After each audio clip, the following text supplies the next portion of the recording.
بسم اللہ الرحمن الرحیم. عید کے اسپیشل پروگرام میں ایک مرتبہ پھر آپ کی خدمت میں محمد اصغر یزدانی. میرے ساتھ تشریف فرما ہے جناب علامہ فدا بخاری صاحب قبلہ. اور بات عید کے حوالے سے ہو رہی ہے. ہلکا پھلکا پروگرام ہے, زیادہ علمی اس کو ہم جان بوجھ کے نہیں آج بنانا چاہتے. ہم چاہتے ہیں کہ آپ بھی اس پروگرام میں شامل ہوں, اپنی کالوں کے توسط سے اپنے بہترین مشورے دے سکتے ہیں, عید مبارک کہہ سکتے ہیں. قبلہ آپ کی رفاقت میں ایک بات کا تو اندازہ ہوا کہ ماشاءاللہ آپ اچھے مہمان نواز ہیں, کھانا کھلانے کا بھی آپ کو شوق ہے. کھانا کھانے میں آپ کیا پسند فرماتے ہیں؟ جی, کھانا کھانے میں وہ کڑھائی گوشت مجھے پسند ہے ماشاءاللہ. جی, تو بہرحال کچھ بھی سبزی گوشت بھی اگر اچھا پکا ہو, وہ بھنڈی توری اور گوشت وہ بھی بھنڈی گوشت, ہاں وہ بھی ٹھیک ہے. کریلے گوشت ہو, مثلا کوئی سبزی. لیکن جو دل کی بات ہے وہ کڑھائی گوشت یعنی اصل جو ہے وہ وہی جو ہے وہ مطلب ماشاءاللہ آپ کو پسند ہے. جی بہت اچھی بات ہے. بعض لوگوں کو دال بڑی پسند ہوتی ہے. جی ہاں, وہ بھی دال چاول تو بڑی, بعض لوگ تو بڑی اسپیشل ڈش ہے ان کی, اور بڑے وہ کیا کہتے ہیں کہ سفارش سے پکوائی جاتی ہے اور کھائی جاتی ہے. جی, اب یہاں تو آپ دیکھتے ہیں کہ یہاں تقریباً 7 دنوں میں 4-5 دن تو گوشت ہی چلتا ہے, چکن چلتا ہے, یا وہ سبزی ایک آدھا دن ہوتی. یہاں تو زیادہ. اچھا, یہاں پہ مزاج جو ہے وہ گوشت کھانے کا زیادہ بن گیا ہے. اور مطلب حرج بھی کوئی نہیں, حلال کی کمائی ہے اور مطلب لوگ کھاتے ہیں, کھانا بھی چاہیے. لیکن کیا اس میں لیکن چونکہ سبزیاں بھی مہنگی ہیں نا, مثلا اتنا ہی حساب سے چکن آ جاتا ہے, اس سے مہنگی سبزی ہوتی ہے بعض دفعہ. نہیں تو وہ زیادہ گوشت کھانے سے بندہ ذرا سخت دل نہیں ہو جاتا؟ جی کہتے تو ہے. مولا کائنات علیہ السلام فرماتے ہیں نا کہ اپنے شکموں کو حیوانوں کا قبرستان نہ بناؤ. تو یہ حقیقت ہے.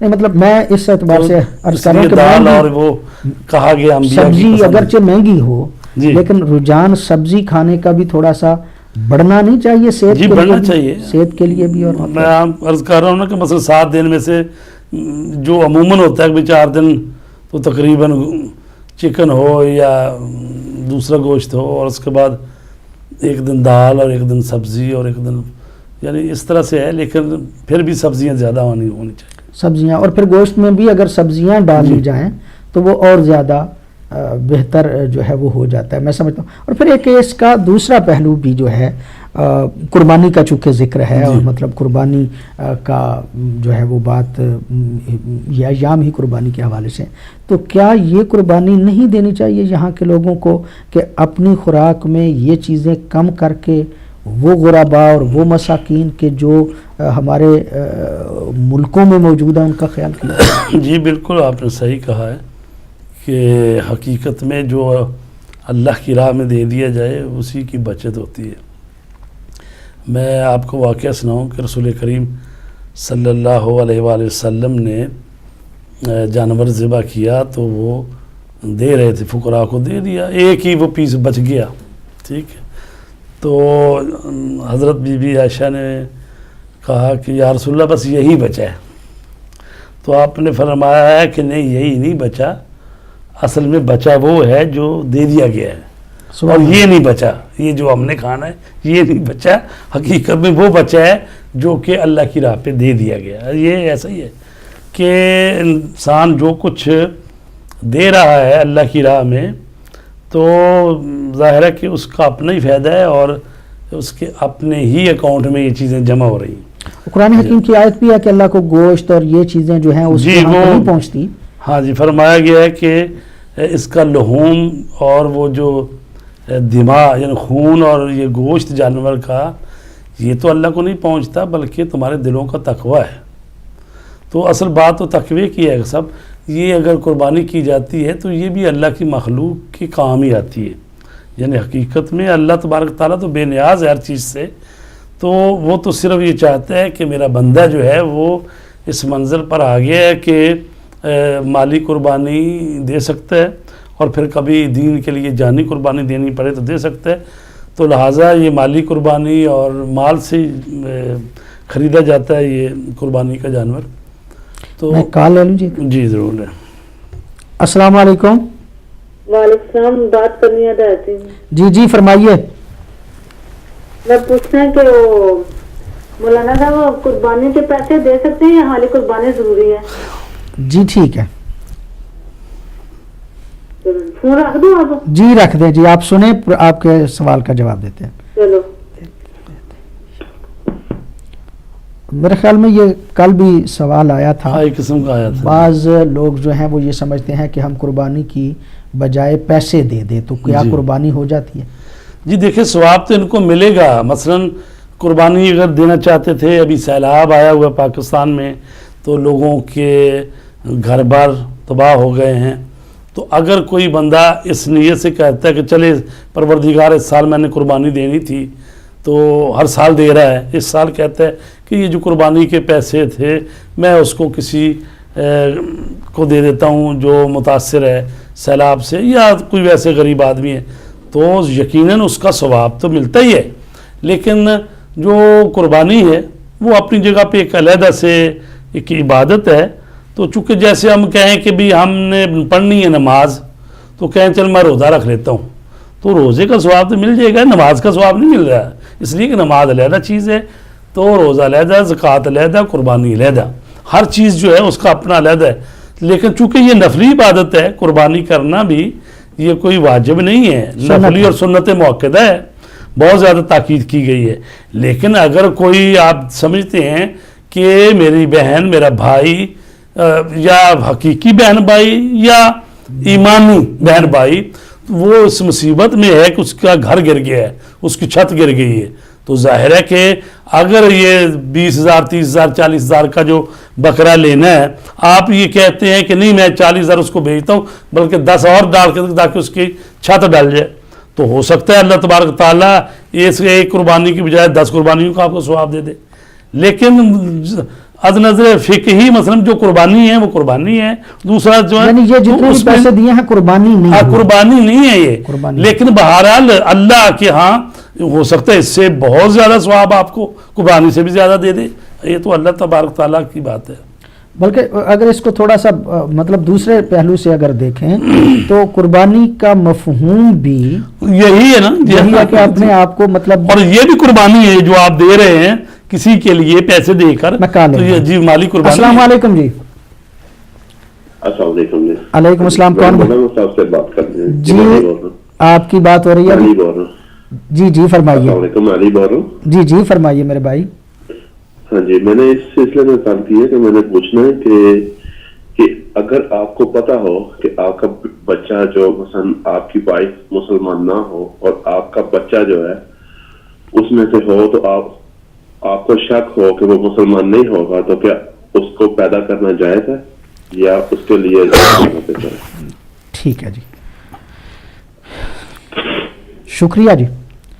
آپ پروگرام دیکھتے رہیے, انشاءاللہ جواب دیتے ہیں. جی قبلہ سوال میں سمجھتا ہوں کہ اسی کا جواب جو ہے وہ پہلے دو, میرے خیال میں یہ دو سوال جو ہیں وہ بن جائیں گے. ایک تو یہ کہ کسی شخص کا نے شادی کی اور وہ شادی فرما رہے ہیں کہ مسلمان سے نہیں ہے, ہاں اہل کتاب سے مثلا, مطلب مسلمان سے نہیں ہے, اس کو بھی ذرا ڈیفائن کرتے ہیں کہ کیا کس کس سے شادی ہو سکتی ہے, اور پھر شادی کی وہ اقسام جو ہیں اس کے اعتبار سے بیان. اور پھر یہ دوسرا خوف کہ اگر وہ بچہ امکان ہے کہ مسلمان نہیں ہوگا تو پھر بچہ مطلب انعقاد نطفہ سے پہلے ہی ایسی کوششیں کی جائیں کہ وہ انعقاد ہی نہ ہو. ایک مسئلہ یہ بنتا ہے, اور دوسرا مسئلہ یہ ہے کہ نہیں وہ انعقاد ہو گیا ہے تو اب اس کو ختم کیا جا سکتا ہے. یہ میرے خیال میں 3 سوال اس سوال کے ضمن میں جو ہیں وہ بنیں گے, تو میں سمجھتا ہوں کہ پہلے سے شروع کر کے آپ تینوں کا جواب. پہلی بات تو یہ ہے کہ مسلمان جو ہے وہ مسلمان عورت سے ہی شادی کرے گا. اگر غیر مسلم سے شادی کرے گا تو غیر مسلمان میں قبلہ کا اللہ پھر سوال جو کا جواب دیتے ہیں. جی السلام علیکم. السلام علیکم ورحمۃ اللہ وبرکاتہ. جی جی جی میں محمد لندن سے بول رہا ہوں. جی جی ماشاءاللہ صاحب آپ کو اور مولانا فدا صاحب کو مادم کے ساتھ سلام عرض کرتا ہوں, اور نالے جناب آپ کو عید مبارک کہتا ہوں. جی بڑی تو آپ لوگ اتنے خوبصورت لگ رہے ہیں, دل چاہتا کہ آپ کو چوم لوں. اور آپ کا جو پروگرام میں سن رہا ہوں حقیقت یہ ہے کہ اللہ تعالیٰ ہم لوگوں کو ہدایت دے اور آپ لوگوں کی باتیں سننے کی توفیق عطا فرمائے تاکہ ہم لوگ سب دین کے اوپر اہل بیت کے ساتھ محبت کرنے کے حق میں آ جائے, کیونکہ دنیا میں محبت کرنے والے بہت کم ہیں, لیکن آپ لوگوں میں یہ مجھے ملا ہے کہ آپ لوگ محبت کرنے والے لوگ ہیں. آپ کو میں سلام بھی کرتا ہوں اور جناب کو آپ کو عید مبارک بھی کہتا ہوں. اللہ حافظ جناب. جی بڑی بہت نواز جناب, بڑی شکریہ, مہربانی خداوند جناب. عالم آپ کو جزائے خیر دے اور آپ کو عید کی حقیقی خوشیاں نصیب فرمائیں. جی سوال وہی. جی تو جب مسلمان نے شادی کرنی ہے تو جو غیر مسلمان سے شادی کرنی ہے تو پھر اس کی آگے قسمیں ہیں. ایک تو اہل کتاب ہیں جیسے یہودی ہیں, عیسائی ہیں, مجوسی ہیں, زرتشتی ہیں, یہ اہل کتاب. اور ایک دفعہ یہ ہیں سکھ ہیں, ہندو ہیں, اور وہ جو کہ جن کو ہم کہہ سکتے ہیں کہ آسمانی ادیان میں سے نہیں ہیں بلکہ زمینی دین کہہ لیں, جیسے مثلا سکھ مذہب تقریباً 500 سال پہلے بنا. تو یعنی اگر وہ اہل کتاب سے شادی کرنا چاہتا ہے تو فقہ جعفریہ کے مطابق یہ ہے کہ ان کے ساتھ دائمی نکاح نہیں ہو سکتا, تو موقتی نکاح ہو سکتا ہے, یعنی نکاح متع ہو سکتا ہے. اگرچہ اب ہمارے فقہا میں سے بھی بعض اس کی اجازت دے رہے ہیں, لیکن برادران اہل سنت کے ہاں یہ اہل کتاب سے بھی شادی ہو سکتی ہے. ہمارے ہاں منقطع یعنی متع ہو سکتا ہے, ان کے ہاں مستقل شادی ہو سکتی ہے. جی تو یعنی اور مسلمان جو مطلب اہل کتاب نہیں ہے ان کے ساتھ مسلمان کی شادی اصلاً ہو ہی نہیں سکتی. ہاں جی, جو اہل کتاب نہیں ہیں ان کو مسلمان کرنا پڑے گا پہلے, پھر مطلب ان سے شادی جو ہے وہ ایسے ہی اسی مذہب پہ رہتے ہوئے نہیں ہو سکتی. جی نہیں ہو سکتی. تو اگر آپ نے اہل کتاب سے شادی کی ہے تو اب آپ چاہتے ہیں کہ یعنی بچہ پیدا نہ ہو, تو جیسا کہ اللہ نے فرمایا کہ ایک دفعہ یہ ہے کہ ایسے ذرائع استعمال کیے جائیں جس سے یعنی نطفہ ٹھہرتا نہیں اور بچہ پیدا نہیں ہوتا. ٹھیک ہے, تو وہ جائز ہے, کر سکتے ہیں. وہ تو مسلمان کے ساتھ ہے, تب بھی وہ کرنا چاہیں تو کر سکتے ہیں. تو اب اگر نطفہ قرار پا گیا اور وہ 4 مہینے کا ہو جائے, اس میں روح پڑ جائے, تو اس کو تو ضائع کرنا ہی حرام ہے. سخت حمل کرنا جائز نہیں ہے. اس کوئی چاہے اس خوف سے ہی کہے کہ جی پتہ نہیں آئندہ جا کے یہ بچہ ایماندار ہوتا ہے, صاحب ایمان مسلمان ہوتا ہے, یا میرے لیے مسئلہ بنے گا, ایسا نہیں کر سکتے کہ اگر وہ بچے کا. اچھا کہ میرے ذہن میں ایک سوال اور ہے. مثلا فرض کریں کہ اگر کسی نے ناسمجھی میں کسی ایسی عورت سے شادی کر لی کہ جس کے ساتھ اس کی شادی جائز نہیں تھی, مطلب اس معاشرے میں بسا اوقات یوں بھی ہوتا ہے, تعلق جو ہے وہ قائم ہو جاتا ہے, وہاں پہ اگر انعقاد ہو جاتا ہے تو کیا اس بچے کا ضائع کرنا جائز ہے؟ نہیں, ضائع اس بچے کا بھی کرنا جائز نہیں ہے. ضائع کسی صورت میں بھی نہیں ہے.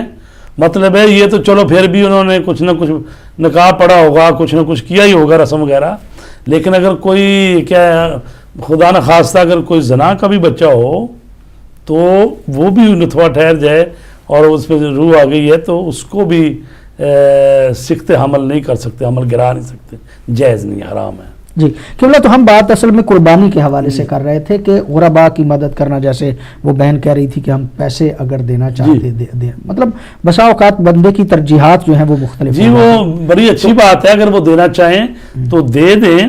اور پھر یہ ہے کہ میں کہتا ہوں ہو سکتا ہے اس سے بھی اللہ تبارک تعالیٰ قربانی سے بھی زیادہ ان کو اجر دے دے. میں یہاں پر ایک مثال دوں کہ امام حسن علیہ السلام مکے میں اعتکاف میں بیٹھے ہوئے تھے اور آپ طواف کر رہے تھے خانہ کعبہ کا. تو ظاہر جہاں پر مسجد میں بیٹھا جائے, یا چاہے وہ خانہ کعبہ کے یعنی مسجد الحرام کی حدود کے اندر ہو یا مدینہ میں ہو یا جہاں بھی, تو حکم ہے کہ بھئی آپ وہ سوائے رفع حاجت کے اس کے علاوہ باقی کسی کام کے لیے نہ جائیں, مگر یہ کہ جو اگر وہ کسی کا یعنی جنازہ پڑھنا ہو, مریض کی یاد, اس قسم کے کام جو کر سکتے ہیں. تو ابھی امام حسن علیہ السلام جو ہیں وہ طواف کر رہے ہیں. ایسے میں ایک شخص آیا اور اس نے اپنی حاجت بیان کی. اس نے کہا میں مقروض ہوں, میرے ساتھ چلے, قرضہ اس آدمی کا دلا دیں یا ضمانت دیں, یا بہرحال میرے پر میں مقروض ہوں, اور اس نے مجھے دھمکی دی ہے کہ میں تجھے زندانی کر لوں گا.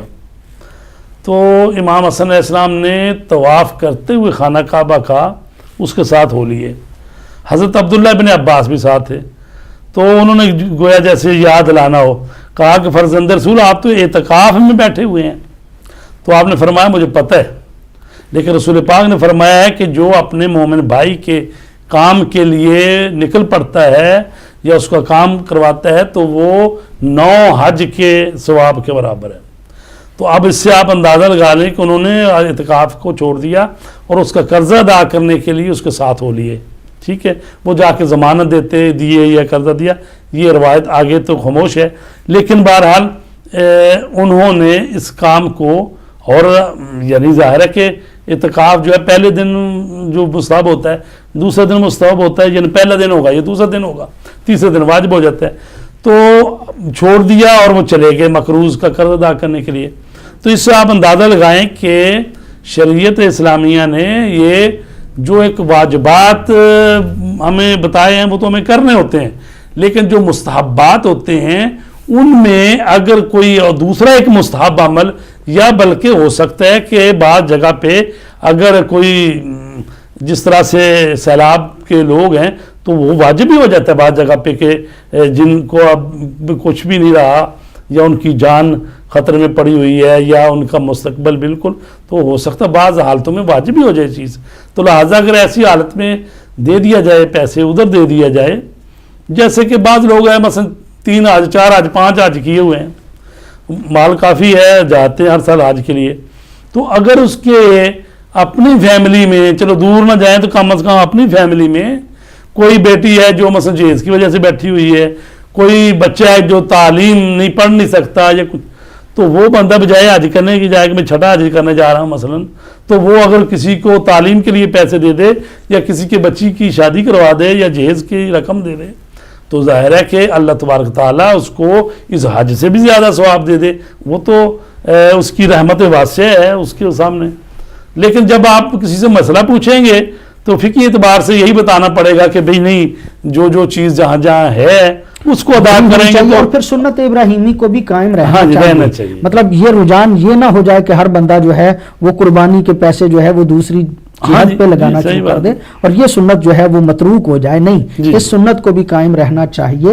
چلو حج پہ تو واجب ہے، یہاں پہ سنت ہے، اور پھر اس سنت کے بھی ظاہر ہے کچھ مفادات. مطلب یہ کہ چلیے یہاں پہ بھی تو پھر وہ بات اور ہے.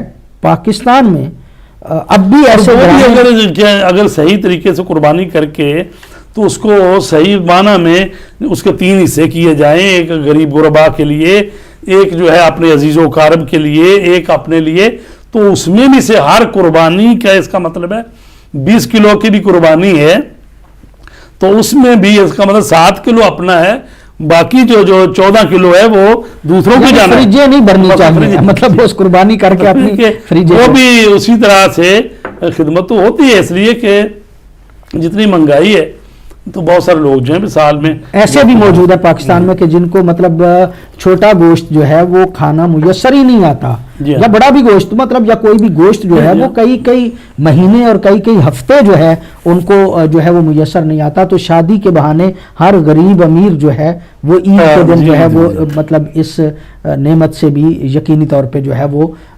مستفید ہوتا ہے. قبلہ چلیے قربانی کی باتیں اور سوالات آپ لوگوں کی کالیں وہ تو آتی رہیں گی، اور جو بھی کال آئے گی اس کے سوال اگر ہوا تو جواب بھی انشاءاللہ آغا صاحب جو ہے وہ دیں گے، اور باتیں بھی آپ کے ساتھ آپ ہمارے ساتھ کر سکتے ہیں. لیکن قبلہ میں نے جو پہلے کہہ چکا، تو میں آپ جب دینی تعلیم کی طرف مائل ہوئے تو آپ کی ایج کتنی تھی اور کیوں آپ؟ جی ایسے کہ چلیں آپ نے میرا انٹرویو کرنا ہے آج، تو ویسے ہے کہ میں دیر سے ہی آیا ہوں اس فیلڈ میں، کہ میں نے پہلے الیکٹریکل میں ڈپلومہ کیا ہے، اس کے بعد میں نے کچھ عرصہ ملازمت بھی کی ہے، اور چونکہ اس زمانے میں شہید علامہ سید عارف حسین علی حسینی پاکستان میں تحریک جعفریہ کے وہ سربراہ تھے، اور ہمارا دین جو گھرانہ ہے مذہبی فعالیت کرتا تھا، اور میرے بڑے بھائی بھی تحریک میں تھے اور میں بھی پھر مسئول دفتر رہا ہوں لاہور کے ضلع کا.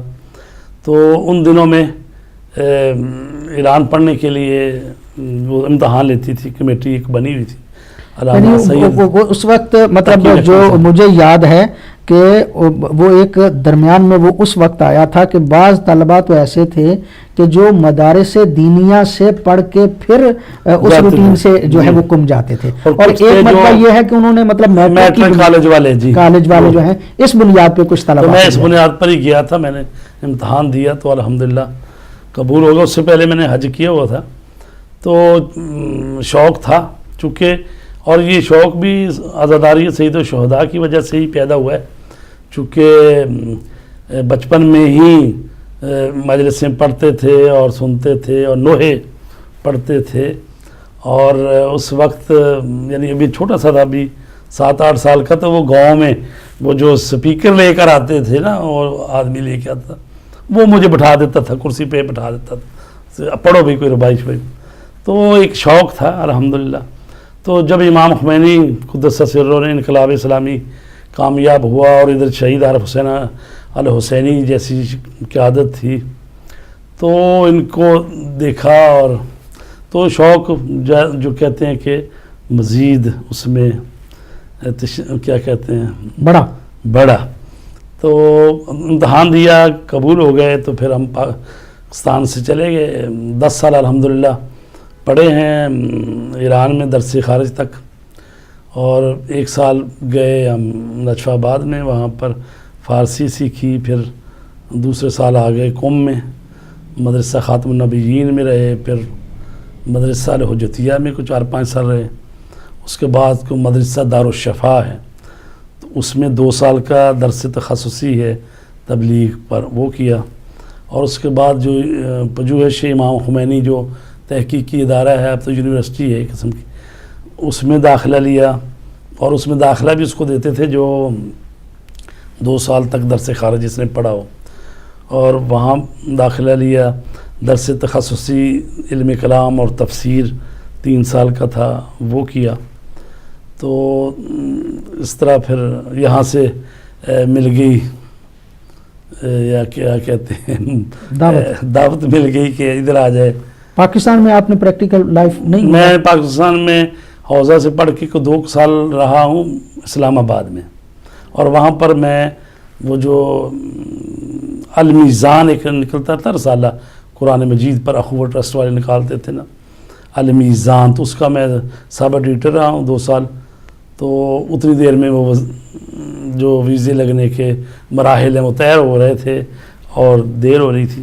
تو 2 سال میں رہا پاکستان میں. تو اس طرح سے میں پاکستان میں جس کو کہتے ہیں تبلیغ میں وارد نہیں ہوا. تو یعنی اگر ایک اچھرا پڑھا بھی تو وہ بھی خود ہمارے بھائی ہیں غضنفر بخاری صاحب لاہور میں, وہ بھی جو حسینیہ امام بارگاہ ہے وہ شہید عارف حسینی کے نام پر ہی رکھا ہوا ہے, امام بارگاہ شہید عارف حسینی, اس میں محرم پڑھا 1 سال. تو پھر 2 سال بعد وہ ویزا لگ گیا, پھر ہم ادھر آ گئے. تو 14 سال ہو گئے ابھی ادھر. تو پہلے بلیک برن میں رہے ہیں, پھر وہ برسٹل میں چلے گئے 4-5 سال وہاں پر رہے ہیں. پھر الحسین مسجد یہ یہاں پر چیتن میل میں آپ کے ساتھ ہی رہے ہیں پھر. اور اب الحمدللہ وہ مرکز اہل بیت بولٹن میں خدمات انجام دے رہے ہیں, اور کچھ پچھلے 6 سال سے ہدایت ٹی وی سے منسلک ہیں. اور یہاں پر ماشاءاللہ آپ کی خدمات جو ہیں وہ پروگرام چل رہے ہیں, ایک شرعی مسائل کا ہے, ایک مذاکرے کا پروگرام ہے, اور جو ولادت شہادت کے پروگرام ہوتے ہیں اس میں استخارہ بھی کچھ نہ کچھ ہم کرتے ہیں. استخارہ جو ہے وہ تو کافی بین الاقوامی ہمارا پروگرام ہو گیا ہے. آپ سمجھیں کہ اس UK کی سرزمین میں جو پہلا استخارہ چلا تھا, استخارے کا پروگرام مولانا عدیل صاحب نے کیا تھا DM پہ. تو پھر وہ چند دن انہوں نے کیا, پھر انہوں نے دوسرا پروگرام لے لیا, تو اس کی جگہ میں نے سنبھال لی. تو تقریباً 4-5 سال تو میں نے DM میں استخارہ اور وظائف کا پروگرام کیا ہے, اور ادھر بھی ہدایت مسلسل چل رہا ہے انشاءاللہ. آپ کے پروگرام تو بہرحال پوری دنیا جو ہے وہ جانتی ہے, آگاہ ہے, مطلب آپ کے پروگراموں سے کون واقف نہیں ہے. مجھے بریک کے لیے کہا جا رہا ہے. جی حاضر ہوتے ہیں ایک چھوٹے سے وقفے کے بعد.